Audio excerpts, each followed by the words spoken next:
Have you ever heard the saying, the devil is in the details? Well, in the world of military strategy, the details can mean the difference between glorious victory and devastating defeat. Let us travel back in time to an ancient battlefield where two powerful armies were locked in a tense standoff. For days, not a single sword was drawn, not a single arrow was loosed. The air was thick with anticipation, each side waiting for the other to make the first move. The soldiers were on edge, their nerves frayed by the prolonged silence. But their general remained calm, his eyes constantly scanning the landscape, searching for any sign, any clue that might reveal the enemy's intentions. The two armies were separated by a large, tranquil lake. Its surface was like a mirror, reflecting the clear sky and the silent, waiting troops. One evening, as the sun began to set, the general stood by the water's edge. A gentle night breeze began to stir, rippling across the surface of the lake. His officers saw nothing but a peaceful evening scene. But the general saw something more. He noticed that the ripples on the far side of the lake, near the enemy camp, were different.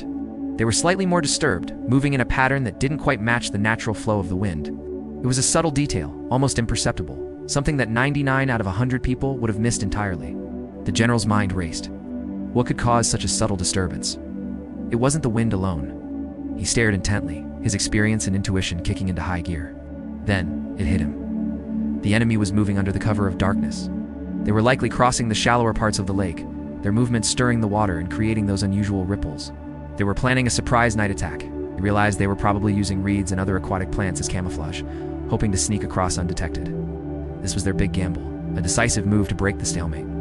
Without a moment's hesitation, the general issued his orders. He didn't panic. Instead, he used the enemy's plan against them. He instructed his archers to take positions along their side of the lake, hidden in the darkness. They weren't to aim at soldiers they couldn't see, but at the very source of the disturbance, those telltale ripples on the water. As the enemy troops waded silently through the water, thinking their approach was a complete secret, a volley of arrows rained down upon them from the darkness. The surprise attack was completely thwarted before it even began. The enemy was thrown into chaos, their bold plan turning into a catastrophic failure. This incredible story teaches us a powerful lesson. It's not just about military tactics. It's about the power of keen observation, it's the ability to see what others overlook, to connect seemingly unrelated details. And to make decisive judgments based on subtle clues is a skill that can lead to success in any field. That general didn't have advanced technology or satellite imagery. He had his eyes, his experience, and a mind trained to notice the details. So next time you're facing a challenge, remember the general and the ripples on the lake. Look closer, think deeper, and you might just find the key to your own victory. Thanks for watching, and don't forget to like and subscribe for more stories like this.